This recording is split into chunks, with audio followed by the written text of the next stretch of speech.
Bonsoir, bienvenue dans cette nouvelle rencontre de l'Armitière, ce soir en compagnie de Joyce Ormand pour son récit À la folie, paru aux éditions Flammarion. Nous sommes ravis de vous accueillir pour cette nouvelle rencontre qui sera diffusée sur nos réseaux sociaux à partir de lundi. Un premier temps d'échange aura lieu entre Joyce Ormand et Hélène, puis nous vous laisserons la parole pour toute question que vous souhaiteriez poser. Si vous souhaitez poser vos questions à l'oral, indiquez votre nom, votre prénom, j'ai une question, ou utilisez le petit outil lever la main pour vous signaler. Si vous ne souhaitez pas apparaître publiquement, merci de désactiver votre caméra au moment de poser votre question. Et si vous êtes plus à l'aise à l'écrit, vous pouvez également utiliser l'onglet discussion sous forme de petite bulle en bas de votre écran pour poser votre question et nous la relayerons au moment des échanges.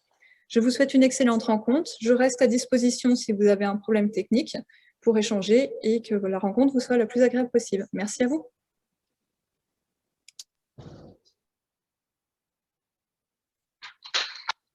Bonsoir, bienvenue à toutes et à tous. Merci beaucoup d'être en notre compagnie pour cette nouvelle rencontre virtuelle organisée par l'Armitière. Une rencontre ce soir placée sous le sceau de la lumière, de la transmission, de l'apprentissage, de l'expérience littéraire unique, éclairante, précieuse, par la présence de notre invitée.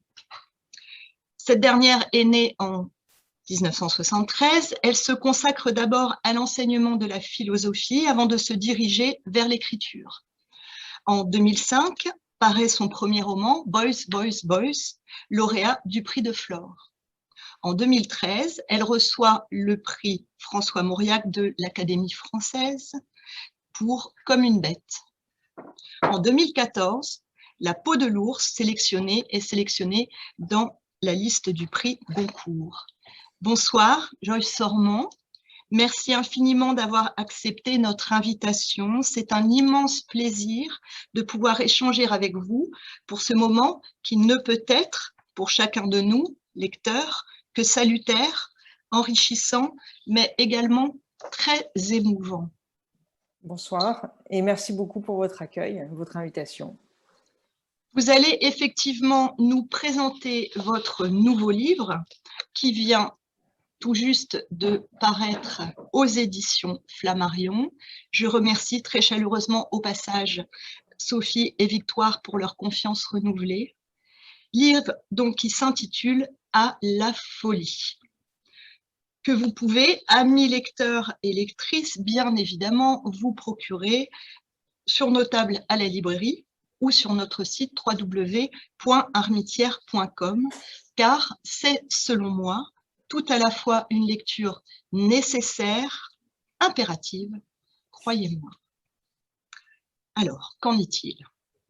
Durant toute une année, Joyce Ormand s'est rendue au pavillon 4B d'un hôpital psychiatrique et y a recueilli les paroles de ceux que l'on dit fous et de leurs soignants, de ces hommes et de ces femmes aux existences abîmées. L'auteur a fait un livre dont Franck, Maria, Catherine, Youssef, Barnabé, Robert sont les inoubliables personnages. À la folie est le roman de leur vie enfermée, un récit marquant dont on ne sort pas indemne.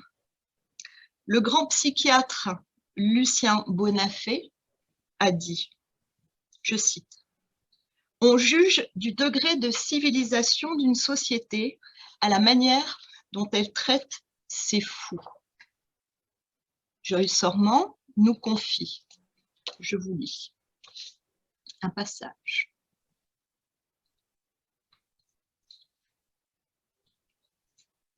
Pendant ces jours passés au pavillon 4B, il aura fallu me contenter de ces actions dérisoires mais réelles, me contenter d'approcher, de rôder, d'apercevoir un instant, de prélever quelques visages, récolter quelques phrases, moissonner quelques moments et les laisser sédimenter, d'assister à l'expression de la vie mise à nu en ne sachant pas toujours où me mettre, parfois désajustée, maladroite, et d'éprouver ma capacité non pas à comprendre, mais à humer, recueillir, éprouver, puis m'en tenir là. Humer, recueillir, éprouver, puis m'en tenir là. Force est de constater que le pathos, les jugements n'ont pas de place à la folie et que l'on ne peut que vous être reconnaissant, Joyce Sorman, pour le regard porté, la parole rendue et l'empathie omniprésente.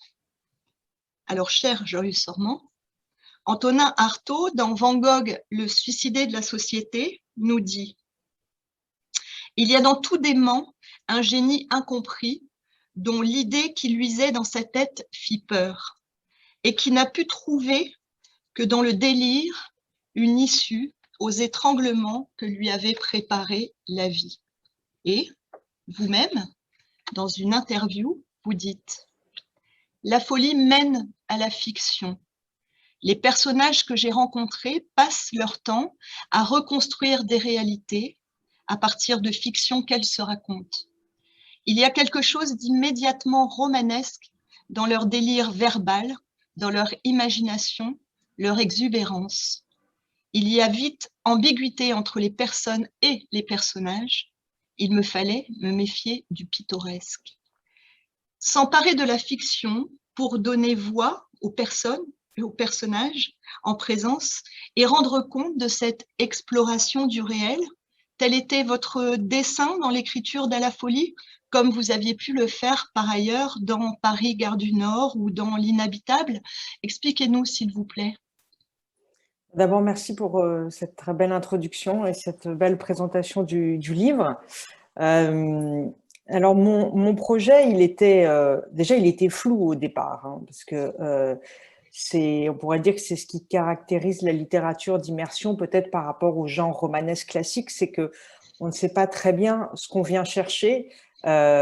Justement, on a besoin du terrain, on a besoin de l'immersion parce qu'on est dans une espèce d'ignorance d'un sujet qu'on veut aborder.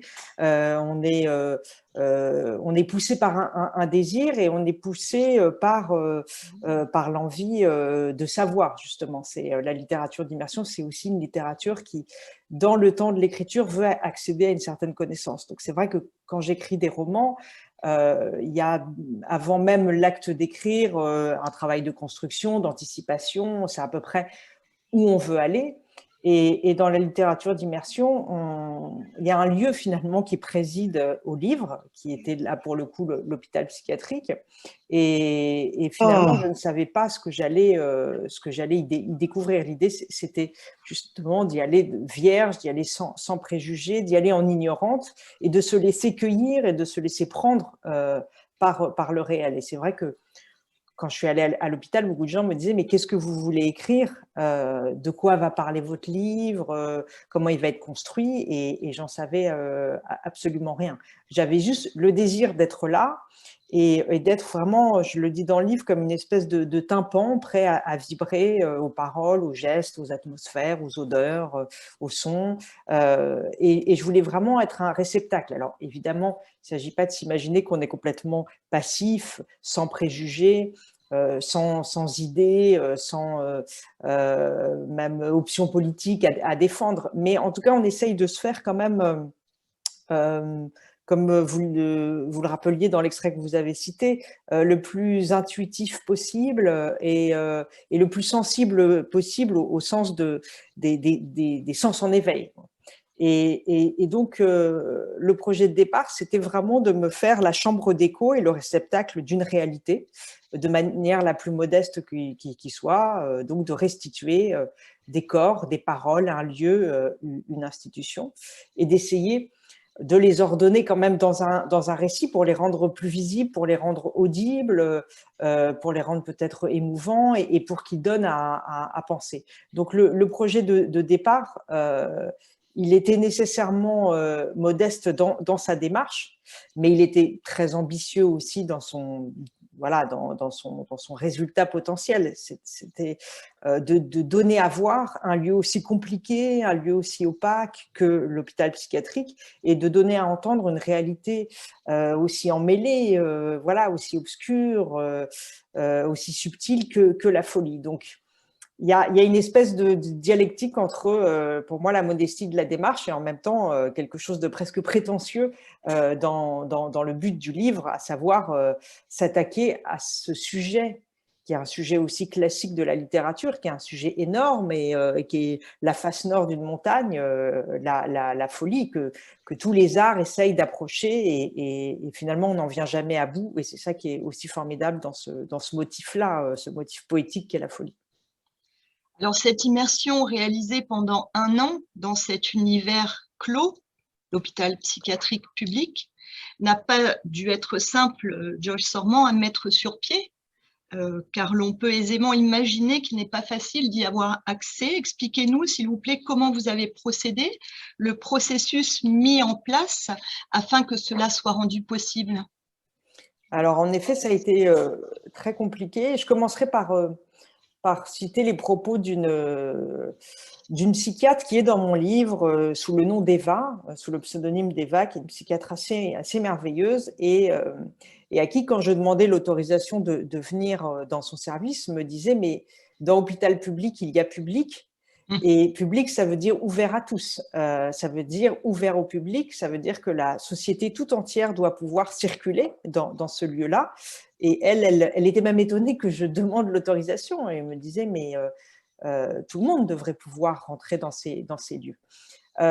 Mais évidemment, Eva n'avait pas le pouvoir décisionnaire, pardon, et en réalité, elle était bien la seule à me dire, à m'ouvrir en grand les portes et à me dire l'hôpital est la maison de tous.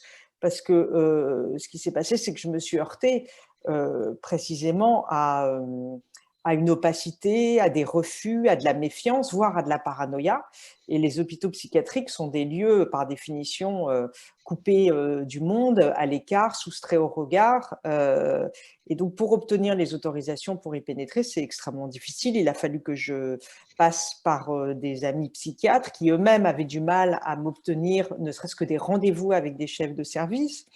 Tout ça a pris des mois, il a fallu rencontrer les équipes, il a fallu parlementer avec les syndicats, la direction administrative. Ça a été vraiment un parcours du combattant et j'ai eu beaucoup de refus avant d'être finalement acceptée. Donc, ce public de hôpital public, c'est un joli mot, mais qui ne recouvre pas forcément une réalité. Des portes, des couloirs. J'aurai bientôt la conviction de circuler dans un espace strictement délimité et organisé par ces 2 éléments qui signalent toujours l'institution et activent une certaine anxiété. Pénétrer dans le pavillon 4B ranime confusément des images d'autres portes débouchant sur d'autres couloirs. Prison, internat, administration en tout genre. À peine arrivée, la tendresse du printemps me quitte, laissant place à un sentiment, encore vague à cet instant, une intuition de claustration, de promiscuité. L'immersion commence, Joyce Sorman, par la confrontation à l'espace, un espace labyrinthique, un cube anonyme de béton blanc, à l'air chargé, une odeur d'enfermement. Racontez-nous, s'il vous plaît. Alors, quand j'ai commencé la rédaction du livre, puisque le travail s'est fait en 2 temps, il y a eu un an d'immersion où j'allais tous les mercredis dans ce pavillon, où donc je me contentais de récolter, de prendre des notes, d'enregistrer et de laisser reposer la pâte, on va dire, et puis une 2e année qui a été consacrée à l'écriture. Ça ne s'est pas fait en même temps. Ça a été vraiment en 2 temps. Et puis, j'ai eu besoin aussi de lire sur le sujet, de prendre un peu de recul par rapport à toute cette matière assez envahissante pour pouvoir me mettre à rédiger. Et évidemment, je me suis demandé comment commencer le livre, par où commencer. Et j'ai répondu à la question de manière très littérale, de manière spatiale. Je me suis dit, bon, l'hôpital psychiatrique, c'est d'abord un lieu hostile, un lieu fermé, j'en parlais tout à l'heure. Et c'est d'abord un sentiment spatial.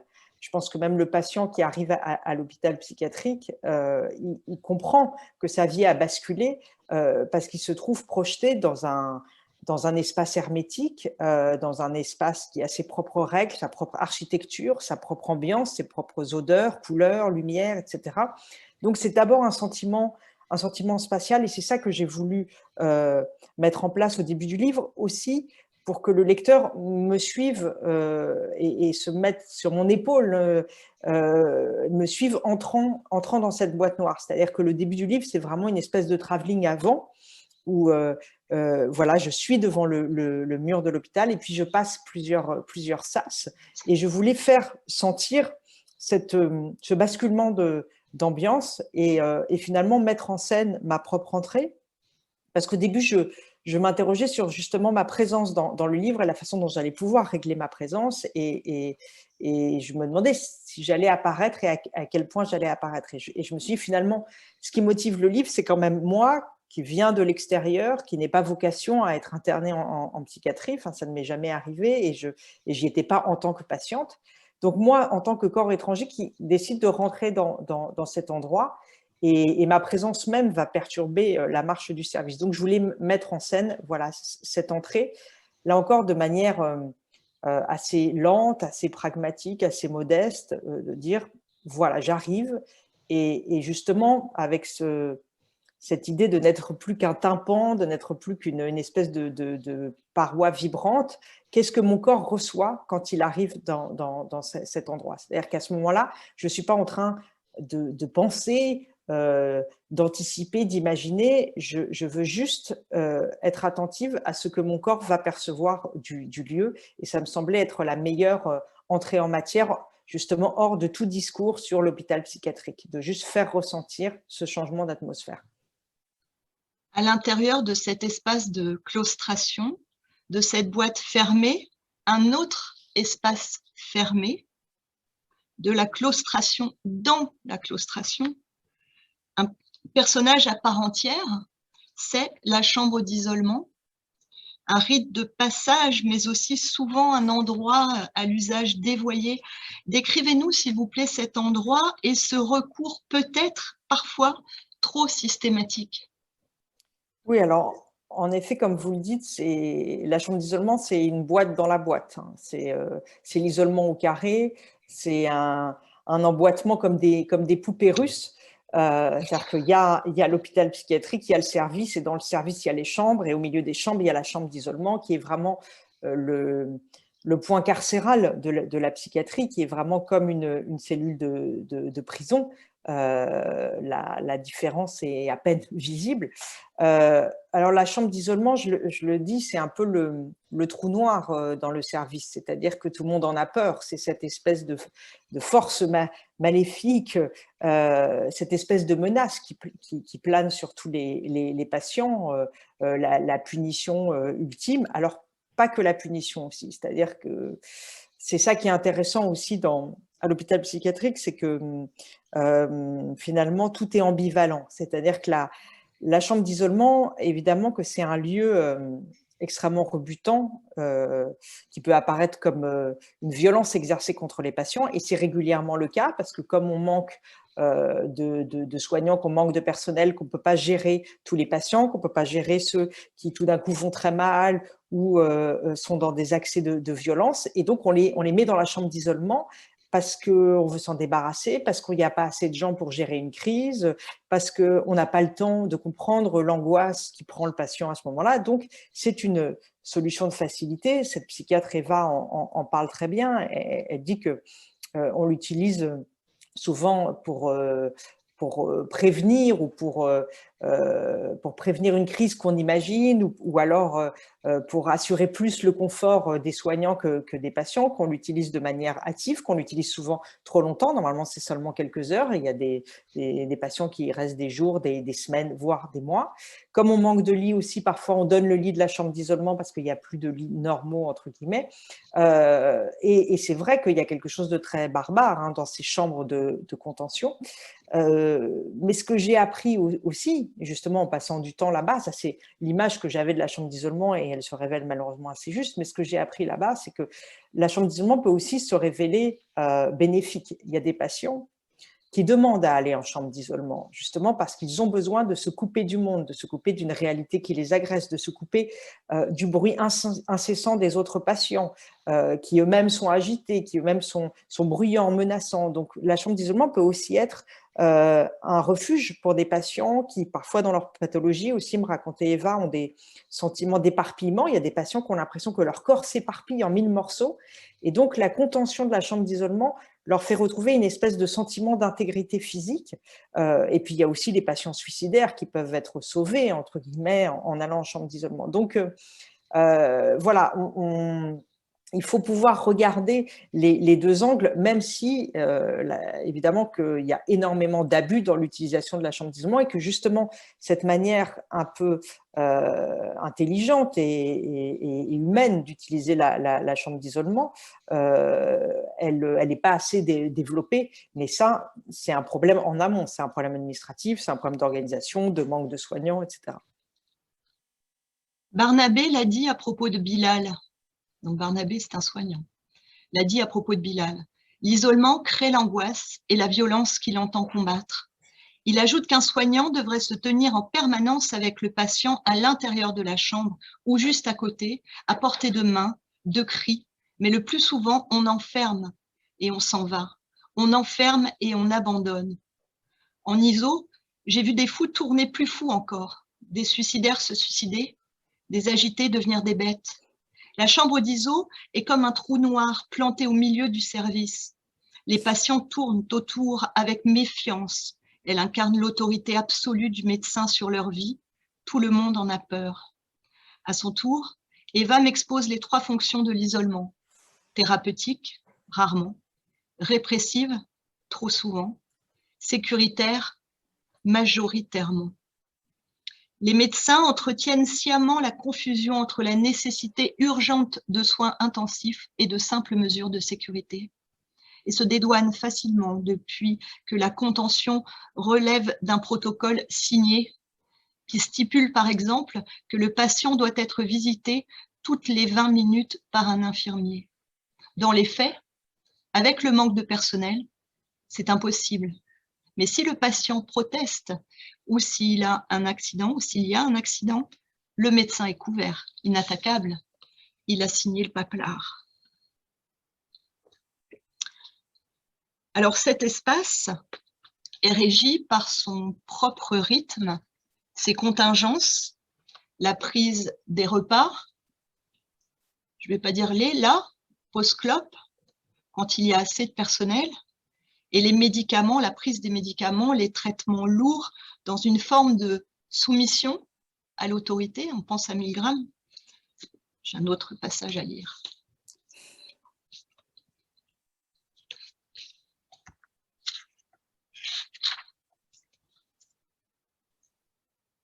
Catherine est ta mère.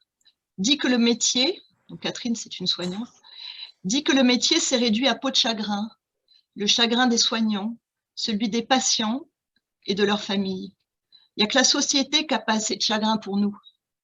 Les années 80, c'était fastueux. On avait les moyens financiers et matériels d'emmener les patients au cinéma, au bord de la mer, au restaurant et surtout, on avait le pouvoir de décider. Désormais, la moindre initiative doit être validée par l'ordinateur. Le dossier du patient doit être consulté avant toute décision. Est-ce qu'on a le droit de l'emmener à la cafette? Est-ce qu'il a le droit de téléphoner? Est-ce qu'on a le droit de faire un tour dans le parc, dessus, bras dessous, et s'asseoir sur un banc au soleil? On nous a confisqué toute liberté d'évaluation. 10 fois par jour, retourner au poste informatique, cliquer sur l'onglet du patient et obtempérer aux ordres du médecin qui légifère à distance sur les actes les plus anodins du quotidien. Désormais, la vie est sur ordonnance. Téléphoner et fumer relève d'une prescription médicale. Même le nombre de bouteilles d'eau autorisées, car on doit aussi traquer le potomane qui boit inconsidérément pour se remplir et diluer les effets des médicaments. nous sommes loin, là, Joyce Sorman, du travail des entours dont parlait le psychiatre Jean Houry, non? Oui, on en est très loin, en effet. C'est vrai que pendant cette année à l'hôpital, j'ai rencontré énormément de soignants, plutôt en fin de carrière, parce qu'on a beaucoup de mal d'ailleurs à recruter des jeunes infirmiers psychiatriques, comme dans tous les services hospitaliers d'ailleurs, hein. On le voit en ce moment avec le Covid. Personne n'a envie d'aller se faire maltraiter pour des salaires de misère. Et parfois, la vocation ne suffit pas. Et donc, ces soignants que j'ai côtoyés, il y en avait qui avaient dépassé les 70 ans, hein, et qui étaient encore là par passion et aussi par nécessité financière. Eux, ils avaient souvent connu une espèce d'âge d'or de la psychiatrie en France entre les années 60 et 90, qui était très influencé par Bonafé, que vous avez cité tout à l'heure, ou Houry, donc par la psychothérapie institutionnelle, qui est vraiment le moment humaniste de la psychiatrie, qui est hérité de la Seconde Guerre mondiale. Pendant la Seconde Guerre mondiale, on a laissé mourir des milliers de patients dans les hôpitaux psychiatriques. Donc, ce mouvement est né voilà, de ce scandale de la Seconde Guerre mondiale et considère déjà qu'il faut instaurer une porosité entre la société et l'hôpital psychiatrique, qu'il faut ouvrir les portes, qu'il faut que les fous puissent aller dans les lieux culturels, aller travailler, rencontrer voilà, les citoyens, se mélanger, accéder au plaisir de la vie au dehors. Et puis c'est une psychiatrie qui considère que le temps passé, que la parole échangée est le premier outil du soin, avant les médicaments, avant la contention, avant l'enfermement, et que l'espace partagé, parce que c'est une psychiatrie aussi qui considère qu'on doit instituer une communauté de vie entre les patients et les soignants. Donc l'espace partagé, le temps partagé, les activités partagées, donc aller à la plage, aller au bal du 14 juillet, échanger autour d'un café, décider ensemble des règles de la communauté, des règles du pavillon psychiatrique, c'est vraiment la meilleure manière à la fois de réinsérer les patients et surtout d'apporter un peu de douceur et d'amour dans des vies brisées. Donc les soignants que j'ai rencontrés, beaucoup avaient connu ce temps-là, qui était un temps heureux, un temps de paix, un temps où on ne quantifiait pas dans des tableaux Excel ce que pouvait coûter ou rapporter 20 minutes à fumer une clope sur un banc au soleil. Et donc la montée du pouvoir administratif dans les années 90 à l'hôpital et dans tous les services publics a complètement balayé cette culture, qui est aussi la culture de la psychanalyse, hein. Il y a une défaite de la psychanalyse, de la culture de la parole à l'hôpital psychiatrique, aussi pour ces questions de rentabilité, parce que comment est-ce qu'on calcule la rentabilité d'une heure de discussion? On ne peut pas, alors qu'on peut rentabiliser une piqûre, des cachets, du temps passé enfermé sans avoir besoin d'être surveillé, etc. Donc ces soignants-là, ils témoignent de cette bascule à la fois politique, philosophique, financière, qui concerne, donc, comme je disais, tout le secteur public. Et c'est vrai qu'ils ont beaucoup évoqué auprès de moi ce temps perdu. Ils savent très bien que ce temps ne reviendra pas. Et tout simplement parce qu'autrefois, c'était le médecin qui était en fait le chef de l'hôpital. Et maintenant, c'est un directeur administratif. Donc, ce changement de paradigme, ce passage du médical à l'administratif, il explique tout. Enfin, je n'ai même pas besoin d'en rajouter. Vous imaginez bien que voilà, les moyens et les fins sont totalement reconsidérés. On passe du soin à la rentabilité financière. L'enfermement est aussi soumis à un autre espace, c'est l'espace-temps. Le temps qui n'est autre que, je vous cite, de la mélasse, un truc qui colle et se distend. Le temps y est mort, dites-nous, s'il vous plaît. Alors, je suis contente que vous parliez de cette question du temps et de la durée, parce que pour moi, c'est vraiment le nœud du livre, et je pourrais dire aussi le nœud littéraire, parce que voilà, c'est vrai qu'on pourrait imaginer que c'est un travail de reportage ou de journalisme. Or, j'ai vraiment voulu faire un travail littéraire, c'est-à-dire aussi travailler les questions poétiques, métaphysiques, d'essayer d'extraire de ce monde-là voilà, une matière humaine, collective, poétique, et en particulier cette question du temps vécu, du temps subi, du temps intérieur, du temps qu'on nous impose par des règles. Et c'est vrai que l'expérience psychiatrique, c'est d'abord une expérience d'un dérèglement de la durée. C'est-à-dire que quand on rentre à l'hôpital, déjà, on ne sait pas pour combien de temps on est là. Quand on va en prison, le juge donne une peine et on sait qu'on est là pour 1 mois, 6 mois, 3 ans, etc. Quand vous êtes hospitalisé sous contrainte en psychiatrie, vous ne savez pas pour combien de temps vous êtes là, si c'est pour 3 jours ou si c'est pour 3 ans. Donc, il y a déjà cette abolition de l'avenir qui fait qu'on est dans un pur présent qui se répète, puisque, comme vous l'avez montré dans l'extrait suggéré, sont toujours les mêmes rituels, les mêmes gestes, lors de la clope, lors des repas, lors de la distribution des médicaments, lors de l'ergothérapie, et ça varie à peine d'un jour sur l'autre. Donc c'est une même journée qui se répète, journée dans laquelle, entre ces moments balisés, l'ennui est distillé comme une espèce de goutte à goutte. Je le compare à une mélasse, quelque chose qui colle, dont on n'arrive pas à se dépêtrer parce qu'il ne se passe rien entre la clope et les médicaments. Il ne se passe rien. On est dans des salles vides, devant des écrans de télévision, devant d'immenses horloges. Dans le pavillon, il y a des horloges partout, donc beaucoup de patients fixes. Vraiment, c'est littéralement les aiguilles des horloges. Et rien ne vient jamais surgir d'imprévu, de nouveau.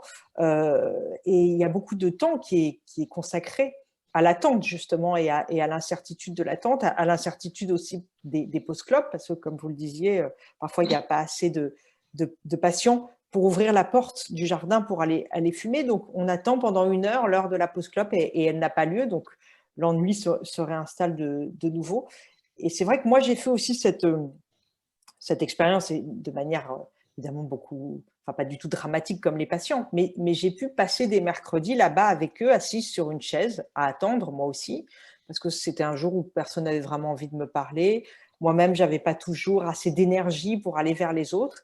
Et j'ai passé comme ça quelques journées, moi aussi, assise, à attendre à un moment, je le dis dans le livre, que l'hôpital psychiatrique est comme une espèce d'immense salle d'attente. On ne sait pas à quelle heure on sera délivré, on ne sait pas qui viendra nous délivrer, et on est là. Et c'est pour ça qu'en psychiatrie, le terme de patient, celui qui a la patience, celui qui subit, celui qui est passif, prend un sens extrêmement fort et extrêmement dramatique. Le temps aussi est une banquise, à moins qu'il ne soit de la mélasse, un truc qui colle et se distend. À force, ce n'est même plus du temps, mais une masse informe qu'on voit glisser en apesanteur dans les couloirs, telle une créature de Miyazaki. Il semblerait que les soignants tentent de le recréer artificiellement, ce temps, avec des horaires, des rituels, des rendez-vous, heure des repas, des clopes, de l'ergothérapie, l'immense horloge de la chambre d'isolement. Mais en réalité, cela ne suffit pas. Le temps est mort. Ne reste que cette durée poisseuse qui englue chaque mouvement. Je la sens épaisse et tiède dès que je pousse la porte du service. Autour de moi, l'impression grandissante que tout ralentit, pas seulement les corps, mais aussi les lumières, les couleurs, les sons, atones, apathiques et ternes, les choses de plus en plus mornes, grises, imprécises, comme si les objets eux-mêmes flanchaient. Je pense aux montres molles de Dali, aux objets fondus que l'on retrouve dans les décombres après un incendie. Je sens tout autour comme un léger, mais net affaissement du monde matériel. Nous sommes donc, Joyce Sorman, en immersion dans un espace, lieu de privation de liberté, de dépossession de soi. Alors, on n'a pas parlé, mais il y a l'expérience de l'inventaire de ces effets personnels. Le pyjama linceul, l'espèce d'uniforme, et nous sommes par là même confrontés à un vrai paradoxe, voire une aberration, et vous en parliez à l'instant, je m'explique, tout s'apparente là à un univers carcéral, à une prison, sauf que, vous le disiez, le prévenu, lorsqu'il rentre en prison, sait quand il va en sortir, Il n'en va pas du tout de même pour les patients. N'est-ce pas là une source de souffrance supplémentaire? Dites-nous, s'il vous plaît. Alors, c'est vrai que les passerelles, les points de comparaison entre l'univers carcéral et l'univers psychiatrique sont nombreux. Et on en parlait tout à l'heure à propos de la chambre d'isolement. Mais je ne voudrais pas non plus accabler l'institution psychiatrique, surtout que ce n'est pas mon rôle et que je n'ai pas la légitimité pour le faire. Donc, je pense que c'est important aussi de rappeler que l'hôpital psychiatrique est un lieu d'asile, un asile, donc un lieu d'accueil aussi, un lieu de soins. Et il ne faudrait pas, et moi la première, basculer totalement vers le carcéral. C'est surtout les dérives administratives qui ont d'ailleurs transformé l'hôpital psychiatrique en univers carcéral. Parce que si on revenait justement à ce terme originel d'asile, si on le prenait dans son sens premier et dans son sens beau et humain, voilà, l'asile pourrait être un lieu tout à fait vivant et doux. Mais c'est vrai qu'il y a, comme vous le dites, cette espèce de nœud de départ qui est que on est. Alors, moi, j'étais dans un pavillon où les patients sont hospitalisés sous contrainte. Donc, c'est un monde très particulier. Ce n'est pas la même chose dans des hôpitaux de jour où les gens viennent de leur propre volonté, etc. Mais dans ces lieux où on est hospitalisé sous contrainte, à la demande du préfet, à la demande de la famille, parfois vécu comme une trahison, que la famille vous emmène à la porte de l'hôpital et se débarrasse de vous, entre guillemets. Donc ça, c'est une première violence. Ou quand la police vous arrête dans la rue parce que des voix vous ont envahi et que vous hurlez ou que vous en prenez au mobilier urbain, voilà, et qu'on décide que vous êtes une menace, là aussi, il y a une violence parce qu'il y a un sentiment d'incompréhension, d'une douleur profonde. Donc, il y a en effet cette violence initiale de ne pas savoir pour combien de temps on est là, de ne pas l'avoir voulu, et très souvent de ne pas comprendre la légitimité de l'enfermement. Parce que la plupart des patients que j'ai rencontrés ne se considèrent pas comme malades, peuvent se considérer comme fous, d'ailleurs, peuvent utiliser ce mot de fou, mais au sens où ils auraient un monde intérieur, des visions, une réalité augmentée qui serait la leur et qui les mettrait hors de la norme sociale, mais qui n'en ferait pas pour autant des gens dangereux qu'il faudrait enfermer. Donc beaucoup ne récusent en fait la légitimité de leur enfermement et surtout beaucoup récusent le motif invoqué qui est alors le danger qu'ils pourraient représenter, mais surtout leur souffrance. Parce que finalement, si on enferme un patient, on l'enferme en disant qu'on veut le soigner. Et soigner, c'est débarrasser quelqu'un d'une souffrance, d'une douleur, d'un mal.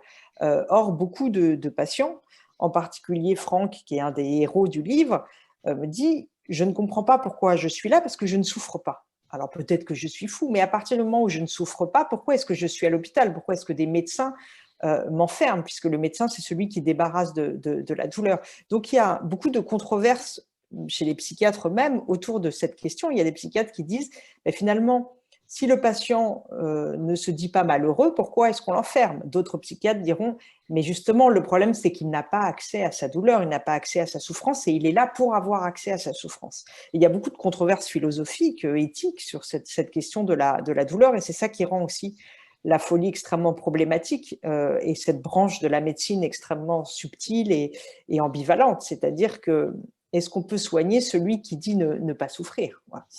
Voilà, ce sont des questions que moi, je ne peux pas trancher, mais que j'ai essayé de donner à voir dans le livre aussi. Alors, au sein de l'hôpital psychiatrique, sans parti pris autre que la justesse, l'absence de hiérarchie, vous nous restituez les paroles, les voix des patients comme des soignants. Les voix des patients racontent leur histoire, réelle ou fantasmée, leurs illuminations, leurs souffrances, leurs délires. Il y a Franck qui se prend pour un loup-garou. Il y a Youssef pour le soldat inconnu. Maria qui a lu Pessoa, Hemingway et se dit sorcière, guérisseuse, empoisonneuse, terrifiée par la cruauté des images de BFM. Tout comme Julia, d'autres encore que vous découvrirez ces personnages comme dans un roman, les infirmières, Mère Courage qui réconforte et apaise, les malades imprévisibles, et justement avec délicatesse et sans pathos, vous laissez deviner leurs troubles, leurs égarements. Vous savez dévoiler aussi des histoires qui paraîtraient incroyables si on les trouvait dans une œuvre de fiction, notamment une famille dont tous les membres ont été ou sont internés, ou encore cet homme, la cinquantaine, et là il s'agit de Robert, entré dans le pavillon 4B à 17 ans. Donc autant de rêves brisés. C'est là un terreau fertile, un lieu de fiction très riche et passionnant pour un écrivain, Joyce Sorman, sortir du langage de la raison pour basculer dans un autre réel, une autre aventure du verbe, celui du dérèglement de tous les sens, au sens vraiment rimbaldien, de tous les codes établis. Dites-nous, s'il vous plaît. Oui, vous avez mis le doigt sur finalement le motif littéraire de la folie, parce que souvent on me demande mais pourquoi écrire sur un tel sujet, et c'est vrai que la folie me semble un sujet éminemment littéraire pour les raisons que vous avez dites. Alors on en a même parlé un peu plus tôt dans la conversation. D'abord parce que les patients eux-mêmes, qui sont des personnes que j'ai rencontrées, ont à peine besoin de que je les transforme pour devenir des personnages. C'est-à-dire que même se vivent déjà comme des personnages eux-mêmes sont des constructions narratives et fictionnelles. Comme vous le disiez, l'un se prend pour un loup-garou, l'autre pour une sorcière, un autre pour le soldat inconnu ou un agent de la DGSE. Donc, ce qui les caractérise, c'est l'invention d'identité, l'invention de réalité qui conviennent mieux à leurs désirs, parce que ce qui caractérise le fou, c'est qu'il a été déçu par la réalité. La réalité ne lui convient pas et la norme sociale ne lui convient pas, et donc il s'invente un monde en accord avec ses désirs, plutôt que de changer la nature profonde de ses désirs, ce que nous faisons, nous, les non-fous, entre guillemets, nous adaptons nos désirs au monde, et finalement le fou, c'est celui qui dit non, je veux que le monde s'adapte à mon désir, donc il réinvente un monde. Donc il y a cette espèce de potentiel fictionnel. Comme vous disiez, je n'ai plus besoin du roman, je viens le prélever à la source d'une certaine façon, et c'est vrai qu'il y a une parenté très forte aussi entre la création littéraire et la folie, dans le sens où ce sont deux activités qui veulent sortir des normes, qui veulent exploser ces normes, les déjouer, les dévier, s'y attaquer. Donc, vous citiez Rimbaud, et voilà, Rimbaud, c'est cette espèce de rencontre entre la vision de la folie et la poésie. Et puis, il y a cette aventure du langage dont vous parliez. C'est-à-dire que ce que je donne à voir, je pense, dans le livre, en restituant brute la parole des patients, cette parole poétique, inventive, qui sort de ses gonds, qui délire, qui se joue à la fois des règles grammaticales et des règles de bienséance et de logique, cette langue-là, qui est une langue purement inventive, elle est évidemment passionnante pour un écrivain. Donc, moi, en tant que non-folle, là aussi avec beaucoup de guillemets, je n'ai pas accès finalement à cette langue extrêmement singulière.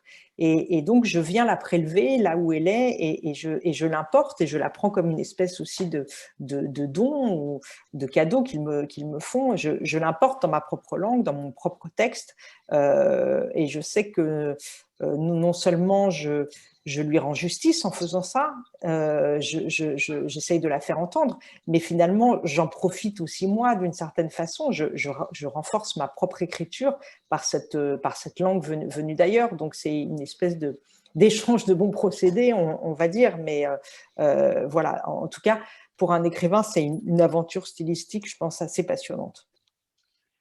J'ai à nouveau pensé à Antonin Artaud, qui dit dans l'oblique des limbes, suivi de Le Pesner. Mais si j'enfonce un mot violent comme un clou Je veux qu'il suppure dans la phrase comme une ecchymose à 100 trous. Qu'en pensez-vous, Joyce Sormand? Même démarche ou dans la justesse et la véracité du propos, par la même émotion ressentie également? Là, vous venez de prouver de manière éclatante à quel point cette langue-là, cette langue du délire, alors du délire, il faudrait s'entendre sur le mot, du délire au sens de vision, du délirant au sens de visionnaire, justement au sens rimbaldien. Cette langue-là, elle nécessite, je veux dire, pour écrire une phrase pareille, que moi, j'aurais pas pu écrire, elle nécessite justement une espèce de liberté et d'abandon de toutes les règles, d'oubli de la société. Voilà, quand j'entends ça, je sais que je n'aurais pas eu accès à cette matière langagière parce que je suis bien trop prise dans les raies à la fois de la société et de la raison.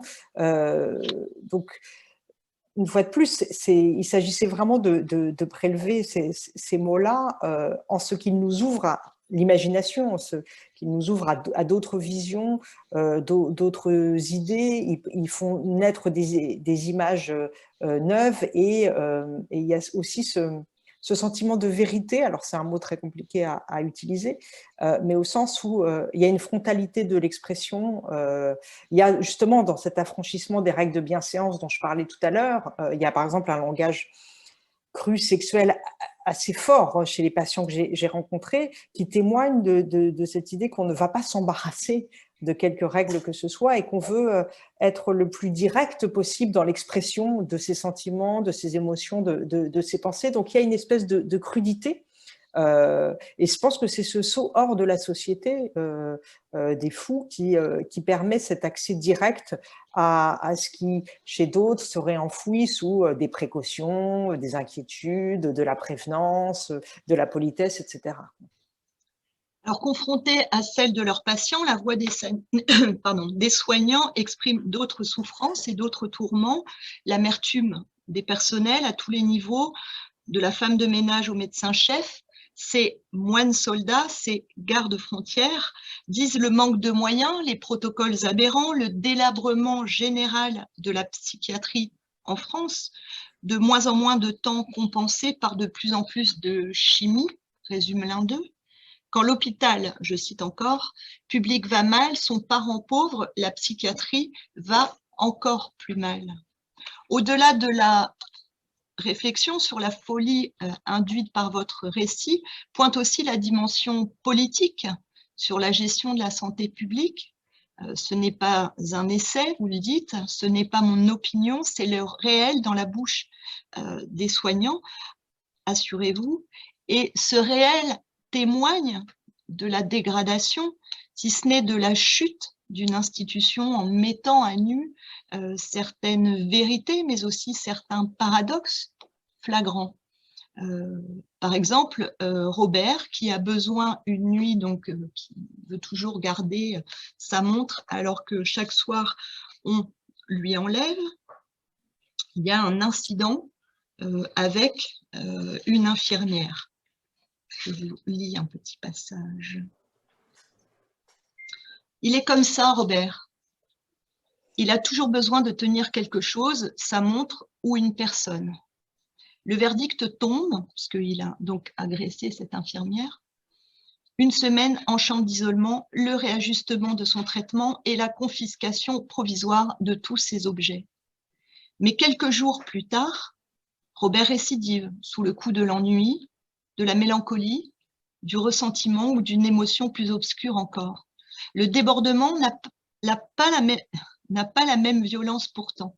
Robert ne fait qu'esquisser une menace, un geste, celui de lever la main sur l'ergothérapeute. Très bien, monsieur Halid, la séance d'ergo est annulée. On vous met en chambre 30 minutes à la place. Robert pousse un cri de dépit perçant, animal, jure qu'il plaisantait, finalement se soumet. C'est pas une punition, Robert, c'est que vous avez besoin de vous poser, vous êtes trop excité, la perspective de faire des courses vendredi, peut-être. Les yeux novices, les miens, Vous verrez ici une punition plutôt qu'une mesure thérapeutique. Un esprit peu familier de la psychiatrie se dirait qu'on confond ou superpose morale répressive et rationalité médicale, resterait stupéfait devant l'ambiguïté de la situation, son impossibilité, son impasse. Si Robert est considéré comme malade, irresponsable, il serait donc juste de respecter une stricte neutralité morale face à ces écarts, sa violence. Ces conduites déviantes ne sont-elles pas pathologiques? Et pourtant, le punissant, on le juge responsable de son comportement, on ne le traite plus comme un patient victime de sa psychose, mais comme un coupable qui doit répondre de ses actes.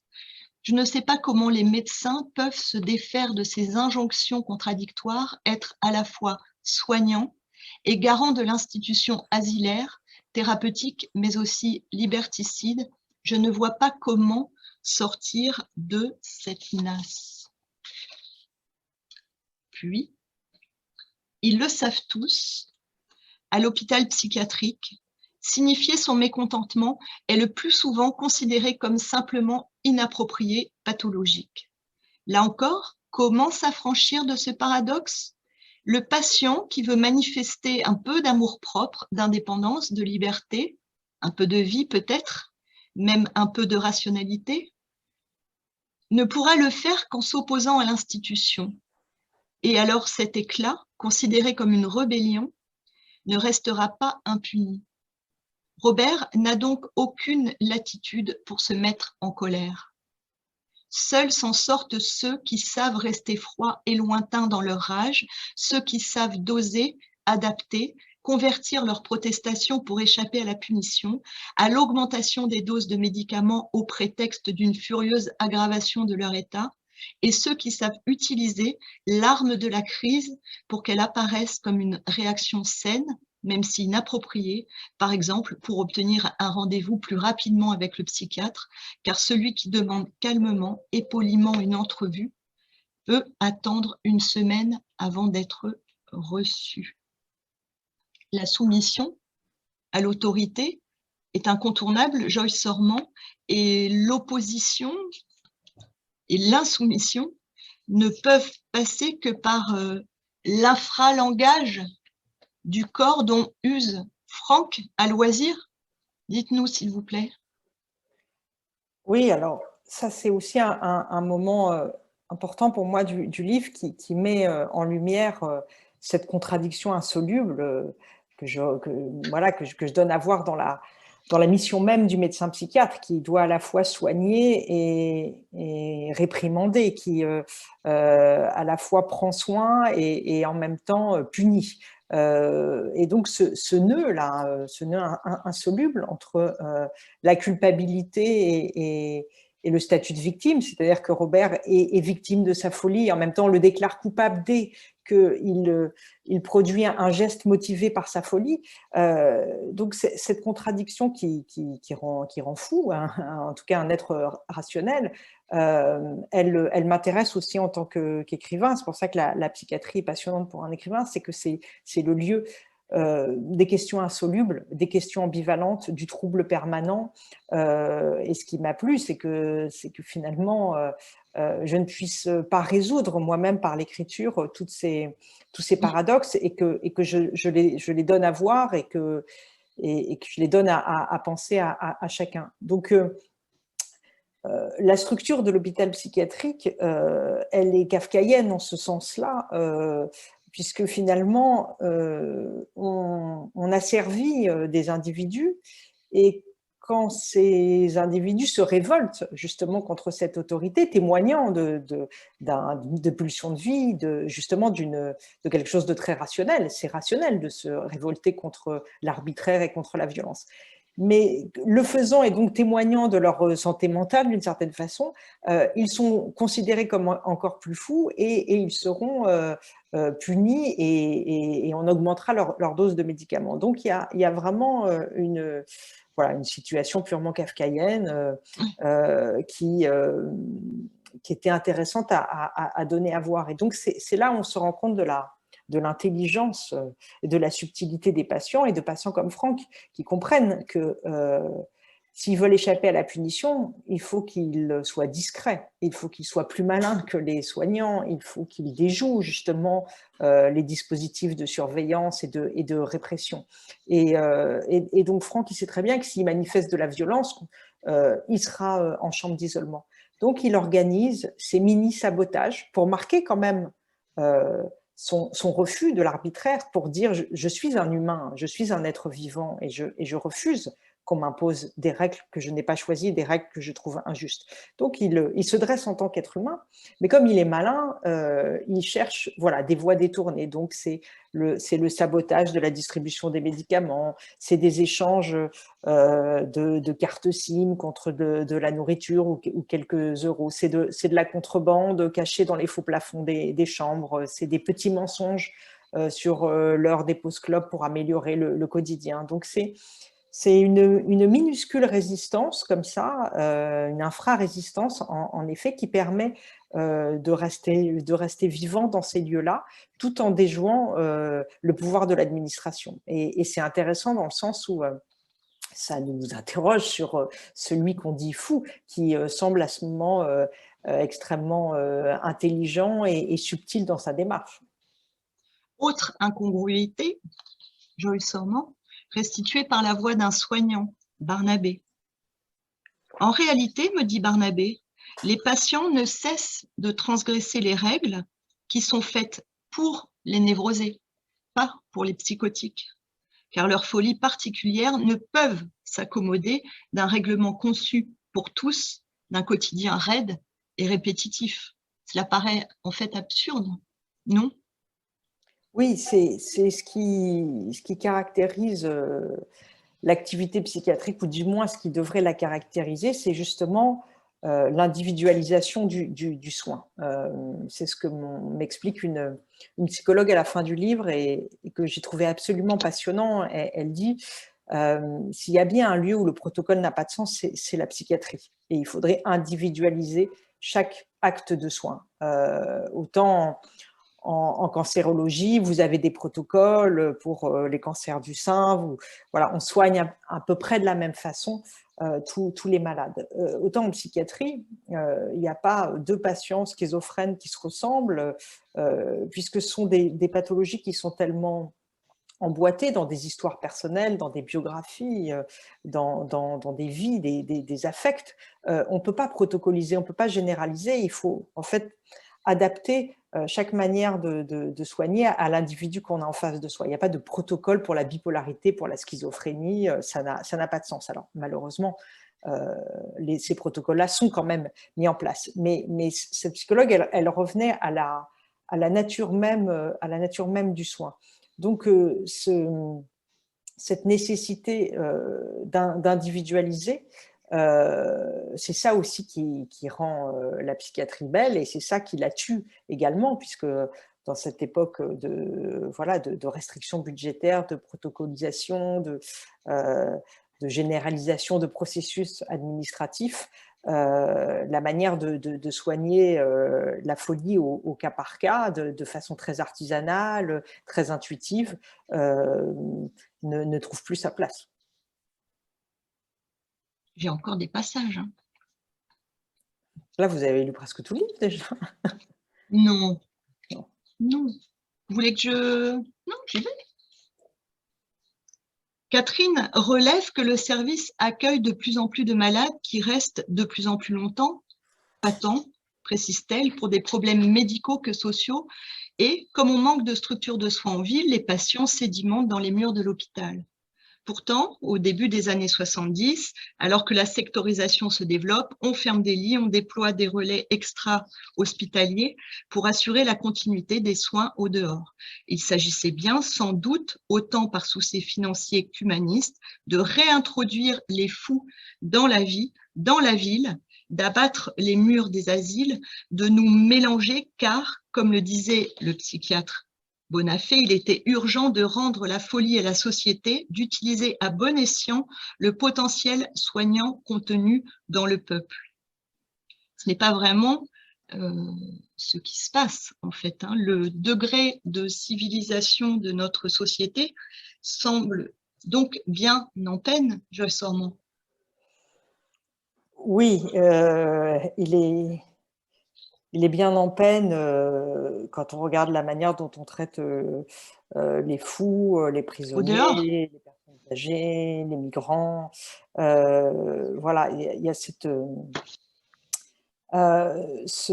mise à l'écart de tous ceux qui, justement, ne correspondent pas à la norme et aux impératifs de rentabilité de la société, qui s'est peut-être accentuée avec cette culture de la productivité, cette culture du chiffre. Après, je pense que c'est un marqueur très fort de notre époque, mais c'est un marqueur, pour moi, structurel et constitutif de toute société, parce que j'en parle aussi à un moment dans le livre. Constituer une société, c'est toujours tracer des frontières, c'est toujours tracer des lignes entre eux et nous, entre ce qui fait partie de la société et ceux qui n'en fait pas partie, et que malheureusement, par définition, toute communauté se construit aussi sur alors un sentiment d'appartenance, mais aussi du rejet, de la haine, de la peur, et que ce que ça nous dit aussi, c'est que malheureusement, une société qui ne rejette pas, qui ne stigmatise pas, qui n'a pas peur de tel ou tel groupe, est-ce que ça existe? Est-ce que c'est viable? Est-ce que l'histoire nous en a donné des exemples? Je ne suis pas certaine. Donc pour moi, la façon dont on traite les fous dit des choses en effet peu satisfaisantes sur l'état de notre société, mais dit structurellement ce qu'est une société. Une société a besoin, pour se sentir du bon côté, pour se sentir normal, pour se sentir légitime, de désigner ceux qui ne le sont pas. Donc c'est pour ça aussi que c'est intéressant d'explorer la folie et la psychiatrie pour comprendre comment une société se constitue elle-même et porte un regard sur elle-même en excluant d'autres. pas possible que l'on ne donne pas la parole à Franck, si vous le voulez bien. Oui, le héros du livre. Oui. Au pavillon 4B, Franck est le seul patient à se présenter comme fou. Il pourrait tout aussi bien se dire malade mental, insensé, dingue, dément, furieux, schizo, taré, asocial. Non, fou, c'est mieux. J'aime bien fou. Ça ne me vexe pas. C'est le mot le moins dur, c'est amical, c'est léger, je trouve, pas dramatique, et surtout, c'est le même mot pour tout le monde. On est tous fous ici, pas de distinction entre les schizos et les grands mélancoliques, tous embarqués dans la même galère, un peu plus loin. Alors, quand d'autres sont désespérément mutiques, plus de mots, parfois plus de bouche, édentée, lèvres englouties, Franck parle. Et ça parle en Franck. Les mots entrent et sortent, arrivent de tous bords, les mots l'assaillent, s'installent, le colonisent, ils les recrachent, c'est une bataille sans fin. Les mots tourbillonnent au-dedans et au-dehors. Il parle, et ça parle en lui. Mais ce que Franck ne supporte plus, c'est d'être parlé par les autres, car les mots qui fondent sur lui viennent aussi des psychiatres dont il aimerait le plus souvent qu'ils se taisent. Ici, le théâtre des opérations est verbal, où s'affrontent la logique éclatée du délire et la stricte pro-scientifique, une langue hallucinée. Ça parlote dans ma tête et c'est pas vous qui allez me guérisonner, et un verbiage tout aussi obscur. Franck entend aussi des noms de médicaments, ça ne lui dit rien qui vaille, Loxapax, Soliant, Risperidone, ces noms le blessent parfois davantage que les voix maléfiques qui viennent le visiter. Franck refuse d'être cette somme de mots qui ne lui appartiennent pas et dont le sens lui échappe. Il refuse d'être interprété, d'être traduit dans une autre langue. Il abhorre ce lexique médical qui code sans ménagement le moindre de ses énoncés. Ça ne lui va pas qu'on lui fasse dire autre chose que ce qu'il dit. Ça ne lui va pas que les mots aient des sens à double fond. Ça ne lui va pas qu'il y ait un en deçà du langage et que les mots soient des symptômes. Il sent comme de la suspicion dans l'air. Être parlé par les autres ou n'être pas autorisé, n'avoir pas la possibilité de parler, substituer même parfois la parole par une gélule, n'est-ce pas là également un problème ou une défaillance fondamentale du système où l'individualisation, l'altérité des patients n'est plus envisageable? Oui, une fois de plus, on retombe sur ces affaires de protocole. C'est-à-dire que le langage aussi, il est protocolaire, il est protocolisé à l'hôpital psychiatrique. On va dire schizophrène pour désigner 10 patients, 10 vies, 10 histoires, 10 corps qui n'ont rien à voir les uns avec les autres. On va dire apathique pour désigner un tempérament ou une attitude voilà, taiseuse, calme, en retrait, mais ce calme ne veut pas dire la même chose chez l'un et chez l'autre. Le calme chez un patient correspondra à un état dépressif, chez un autre correspondra plutôt justement à un apaisement, une joie retrouvée après une crise violente. Donc cette uniformisation du langage psychiatrique, évidemment, elle tue les distinctions. Et je suis contente que vous mettiez en avant cette affaire du langage, parce qu'on en parlait au tout début, quand je disais que ce qui m'a intéressé aussi dans ce thème, c'est que ce thème de la folie et de la psychiatrie, c'est que c'est une aventure du langage avant toute chose. Donc pour un écrivain, c'est vraiment le nerf de la guerre. C'est une aventure du langage dans le sens où c'est aussi un combat de langue. On monte sur une espèce de ring langagier où on voit s'affronter cette langue dégondée, délirante, hors norme de la folie, et en face cette langue justement très, très froide, très normée, très protocolaire de la psychiatrie. Et ces deux langues ne se rencontrent pas. Ces deux langues se heurtent de plein fouet, et il est très très rare qu'elles puissent s'interpénétrer, qu'un patient accepte le mot de schizophrène, qu'en face un psychiatre accepte que la réalité délirante soit une réalité. Et au milieu de tout ça, moi j'ai essayé justement de me poser avec ma propre langue, ma propre écriture, et de non pas les réconcilier, c'est pas possible et c'est pas mon objet, mais de les donner à voir dans leur contradiction, et de montrer à quel point tout se joue d'abord dans la langue. C'est pour ça que le roman est un moyen intéressant pour accéder à la folie, parce qu'elle fait voir que tout commence par le langage, que la violence, elle est d'abord dans le langage, la violence de l'institution, elle est d'abord dans le langage. À un moment dans le livre, il y a une scène avec les juges de la liberté et de la détention qui vont rencontrer les patients pour savoir si leur enfermement est légitime. Et il y a cette parole aussi des juges qu'on connaît tous, hein, la parole de la justice, extrêmement normée, extrêmement froide, extrêmement globalisante, qui n'arrive jamais à rencontrer les angoisses ou les délires des patients en face. Donc c'est vraiment une affaire de langage avant toute chose. J'ai d'ailleurs pensé à ce moment-là au film de Pardon, 12 jours. 12 jours, exactement. Ouais. Alors, par rapport à ce qu'on disait là sur le langage, et par voie de conséquence, ne peut-on dire que c'est précisément dans ce qui s'est tu que réside l'essentiel? Oui, je me pose la question à la fin du livre, parce que précisément en tant qu'écrivain, je suis obsédée par les mots, je suis obsédée par la langue, par les paroles, et donc j'étais très avide de récupérer, de restituer, de récolter ces mots et ce langage très particulier. Je le disais, c'était un peu mon projet initial. Et à un moment, je me suis rendu compte que je ratais aussi beaucoup de choses en étant obsédée par ce qui se disait, et finalement en ne sachant pas être attentive et entendre tous les silences des patients, le silence de la douleur, le silence de l'inexpressible, de l'ineffable, le silence aussi de soignants qui ne savent plus comment faire, qui ne trouvent plus les mots. Et je me suis demandé comment mettre justement du silence dans un livre. C'est compliqué, un livre c'est un assemblage de mots, donc comment est-ce que je pouvais instituer du silence dans mes propres phrases? Et ben, je l'ai fait un peu dans la mise en page, c'est-à-dire qu'il y a des sauts de ligne, il y a des blancs dans le livre, et ça c'est une manière pour moi de faire entendre le silence, c'est-à-dire le silence des patients et des soignants, mais aussi le silence qui s'impose parfois devant la souffrance, devant l'incompréhension, devant la douleur, et parfois il n'y a rien d'autre à faire que se taire. Et il y a des soignants qui me disaient, les patients, ils cherchent l'échange verbal parce que la parole soigne, mais parfois, ils n'en peuvent plus qu'on leur parle, ils n'en peuvent plus qu'on leur pose des questions, ils n'en peuvent plus qu'on leur dise « parle, ça va te soulager, il faut que ça sorte ». Et eux-mêmes demandent le silence. Donc ça, j'ai mis beaucoup de temps à le comprendre.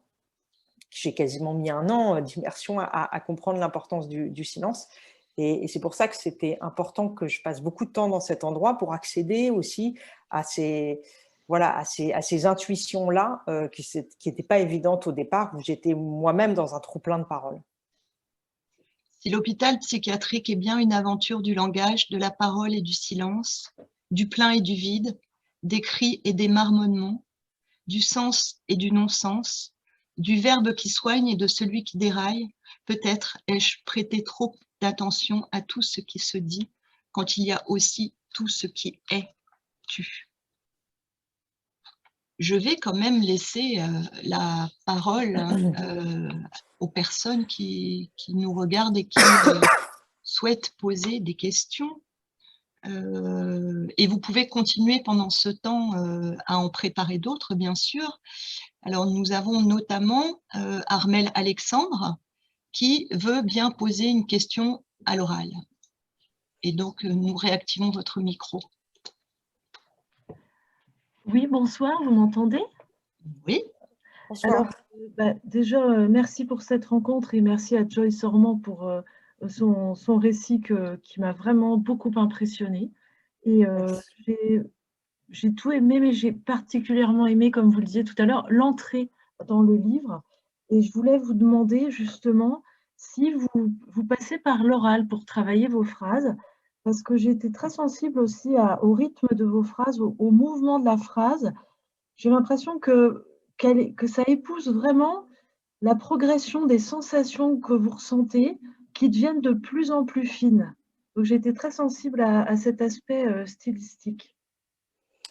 Merci beaucoup déjà pour votre lecture, ça me touche.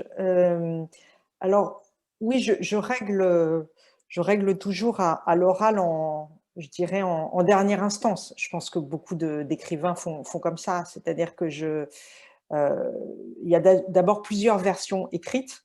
Je suis d'abord uniquement dans un rapport écrit, où j'essaye à chaque passage, c'est vraiment des passages comme à l'imprimerie, comme à la machine à imprimer, pour que ce soit de plus en plus noir, que l'encre soit de plus en plus noire. Donc, je repasse à l'écrit plusieurs fois la phrase en essayant justement d'affiner à chaque fois le plus possible la sensation. L'idée est toujours de trouver le terme qui va se rapprocher le plus d'une sensation physique. Et c'est la grande difficulté de l'écriture, c'est de passer du pur sensible, de la pure émotion, de la pure sensation physique, de chaleur, de lumière, de son, voilà comment on ressent sur sa peau, sur sa pupille, une réalité, d'essayer sans perdre justement la singularité, la matière de la sensation, d'essayer de la faire passer comme ça dans un mot. Donc souvent, je travaille sur les synonymes aussi, de savoir voilà, c'est trouver le mot qui va s'approcher le plus, en sachant qu'on restera toujours à distance en fait de la sensation.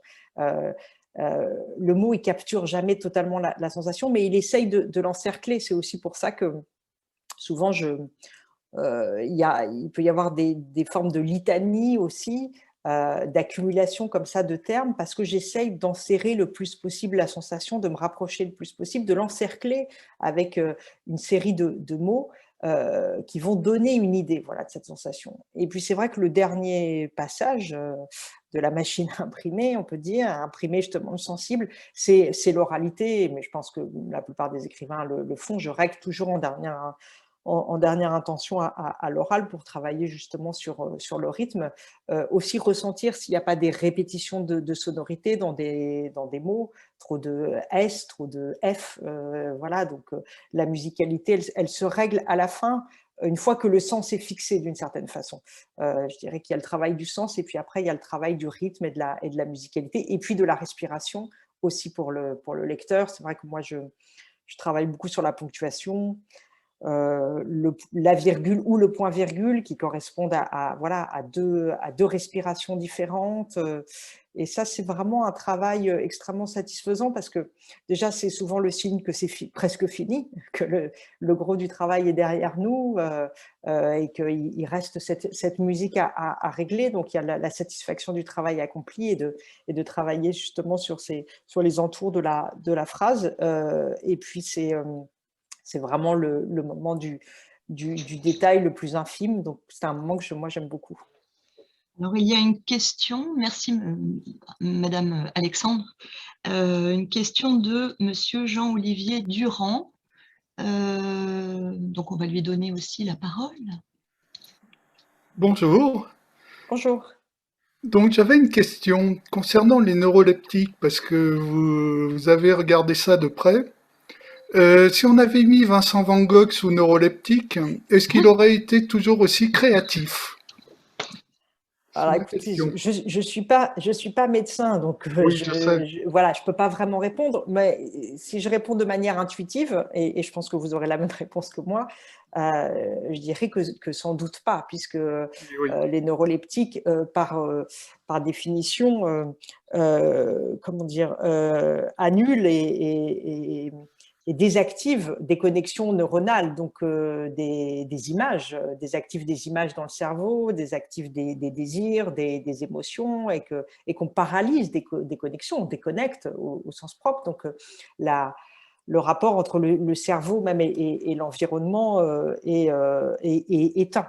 Mais ce que je peux dire aussi quand même, c'est que j'ai passé du temps en ergothérapie, donc à l'atelier où beaucoup de patients peignent, sculptent, écrivent de la poésie, voilà, font diverses activités manuelles et artistiques. Et j'ai été assez émerveillée quand même par, en particulier, des peintures et des sculptures de plusieurs patients qui présentaient vraiment cette activité artistique comme des moments de soin pour eux et des moments où justement ils prenaient en charge eux-mêmes le soin, c'est-à-dire qu'ils étaient apaisés par leur activité artistique et ils avaient surtout le sentiment qu'ils se soignaient eux-mêmes selon leur volonté, selon leur liberté, qu'ils prenaient en charge leur propre maladie en passant par voilà, un mode d'expression qu'on ne leur avait pas imposé. Donc voilà, j'ai été assez émerveillée de voir ça et par ailleurs, je m'intéresse beaucoup à l'art brut et c'est vrai que il y a le plus grand musée d'art brut à Lausanne en Suisse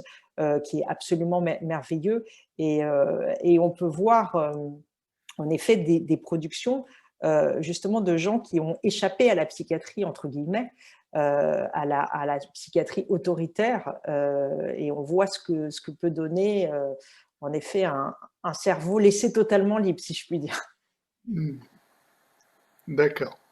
Merci. Merci à vous. Il y a maintenant une question de Madame Pascale Marchal qui arrive.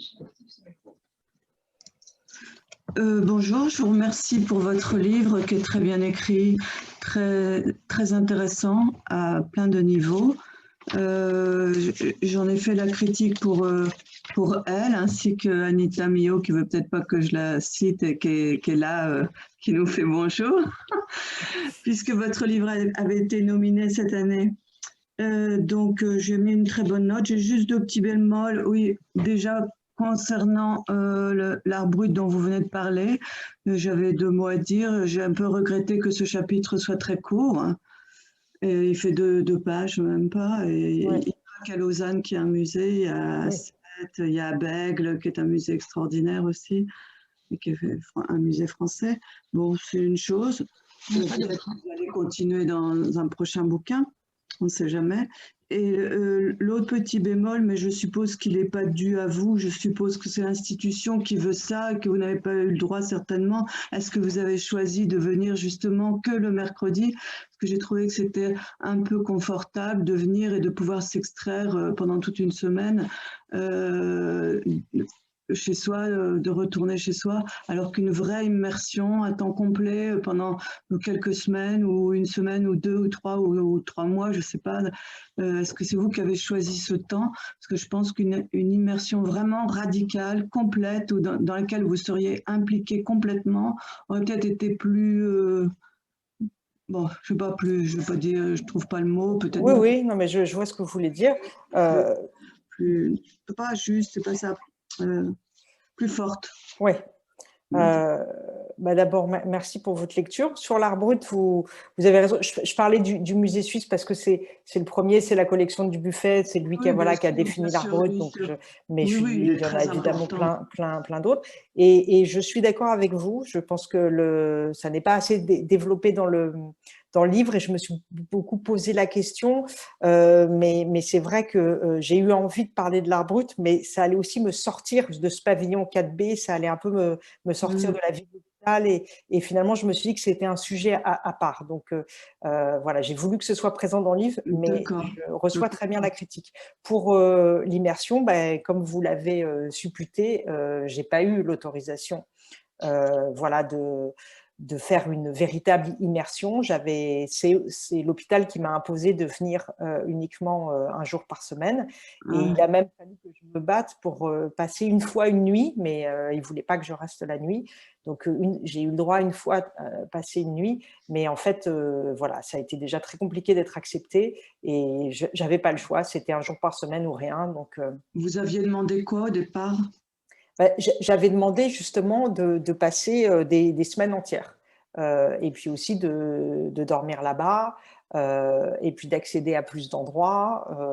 Mais voilà, c'était, comme vous dites, l'idée de partager la vie à la fois des patients et des soignants de manière un peu plus proche finalement de leur réalité. Mais voilà, ça n'a pas été possible. Merci beaucoup. Merci à vous. Alors, c'est moi qui repose une question, en fait. Vous dites à un moment dans le livre Joël Sormand que le seul principe qui vaille est d'incertitude dans cette expérience du réel. J'aimerais que vous nous expliquiez cela également. Qu'avez-vous personnellement appris de cette immersion? Justement, ce principe d'incertitude, on en a un peu parlé pendant tout l'entretien, c'est-à-dire qu'il y a une incertitude permanente sur la réalité de la souffrance des patients. Voilà, il y a un psychiatre qui va dire on l'hospitalise parce qu'il souffre, alors que le patient va dire mais non, je ne souffre pas. Donc incertitude même sur les diagnostics, les médecins ne sont jamais d'accord. Un va dire il est schizophrène, l'autre bipolaire, donc incertitude sur la pathologie elle-même. Incertitude sur le destin des patients. Moi, j'ai vu des psychiatres proposer par exemple à Youssef des électrochocs et puis finalement en disant il n'y a rien d'autre qui marche, on a tout essayé, vous êtes un cas désespéré. Puis une semaine après, le Youssef, il sortait de l'hôpital. Donc là aussi, incertitude sur la pratique médicale elle-même, incertitude sur le soin, c'est-à-dire ce qu'on disait tout à l'heure, ce paradoxe entre le fait que on est extrêmement autoritaire avec les patients, on est dans des hiérarchies très fortes, on impose des règles et en même temps, il y a quand même cette idée du soin, il y a quand même une douceur, une affection qui émane des soignants qui sont pris entre cette pratique du soin et en même temps cette pratique carcérale. Donc voilà, rien n'est jamais fixé et il n'y a pas de vérité définitive, il n'y a pas de vérité qui tienne à l'hôpital psychiatrique, je le dis dans le livre. Et c'est vrai que c'est ça que j'ai appris, c'est finalement une forme de modestie intellectuelle devant le sujet et l'impossibilité de trancher et de rester toujours incertain face à un patient en se demandant quel est le sens de sa folie. Je ne le saurai jamais, c'est la fin du livre où je suis avec Franck et je dis je ne saurai jamais déchiffrer Franck. Et en même temps, je trouve ça très bien qu'un écrivain reste dans l'incertitude, ça lui permet d'avoir d'autres livres à écrire et ce n'est pas son rôle surtout de dire où est la vérité. Son rôle, c'est de donner à voir, je pense. Mais c'est marrant parce que justement, j'allais vous demander quel était votre prochain projet d'écriture, s'il y en avait un je n'ai pas encore de projet, mais en revanche, j'ai envie à nouveau de faire un livre d'immersion. Voilà, j'aime beaucoup l'écriture de terrain, d'immersion. Et c'est vrai que mes 3 derniers livres précédents étaient plutôt des romans et que là, j'ai envie de continuer dans cette veine immersive, mais je n'ai pas encore choisi le lieu, la nouvelle boîte hermétique qui va m'accueillir. Et autre petite question, y retournez-vous Alors, je suis parfois retournée, voir les soignants et les patients? Alors, je suis retournée à la sortie du livre pour offrir mon livre. Voilà, je suis venue avec un certain nombre d'exemplaires. Donc, j'ai revu les soignants, ceux qui étaient encore là. Certains avaient démissionné, avaient craqué, étaient ailleurs. Donc, voilà, j'ai offert mes livres et puis j'en ai laissé quelques-uns pour les patients. Mais c'est pareil, les patients, il y en avait qui avaient été transférés, qui n'étaient plus là. Et puis les soignants, madame me posait tout à l'heure la question de mon rapport justement avec l'administration, est-ce que j'avais eu la liberté d'être là vraiment en immersion ou pas, et de fait, non, ils m'avaient imposé un jour par semaine. Et là, à nouveau, ils ne m'ont pas donné l'autorisation de circuler librement dans le pavillon, donc je n'ai pas pu revoir les patients. Donc je sais que certains que j'avais connus étaient encore là, j'ai laissé des livres pour eux. Voilà, mais je n'ai pas gardé de relations très suivies, enfin avec quelques soignants quand même. Mais l'idée, c'était aussi à un moment de clore l'expérience. C'est-à-dire que comme c'était aussi une expérience assez éprouvante humainement et affectivement, il fallait aussi que je puisse à un moment laisser ça derrière moi. Sinon, ça pouvait prendre beaucoup de place dans ma vie, en fait. Alors, je ne vois pas d'autres questions, donc on peut dire que nous parvenons au terme de cette passionnante rencontre que vous pouvez, donc je le redis pour tous, toutes, revoir ou donner à voir à partir de lundi prochain sur la page Facebook de l'Armitière ou sur notre chaîne YouTube.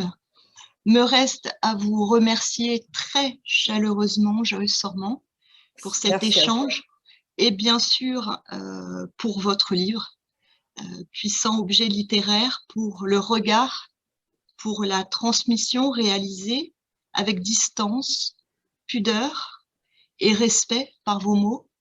Je vous engage donc toutes et tous à le lire, à la folie. Vous attend à la librairie ou sur notre site. Terminons par ces quelques mots de l'auteur, ce bel élan si beau à méditer que je vous lis. Ce jour-là, j'ai compris ce qui me troublait et que je ne savais pas nommer sinon de manière approximative, ordinaire. Peut-être moins le spectacle de la douleur, de la déraison, du dénuement, que cette lutte qui ne s'éteint jamais, au bout d'un an comme de 20, dans la dépression la plus profonde et la psychose la plus déréalisante, en dépit des traitements qui érodent la volonté et du sens de la défaite, ça ne meurt jamais. C'est la vie qui insiste, dont on ne vient jamais à bout, malgré la chambre d'isolement et les injections à haute dose. Tous refusent, contestent, récusent. Aucune folie ne les éloigne définitivement de cet élan-là, la brûlure de ceux qu'on enferme et contraint.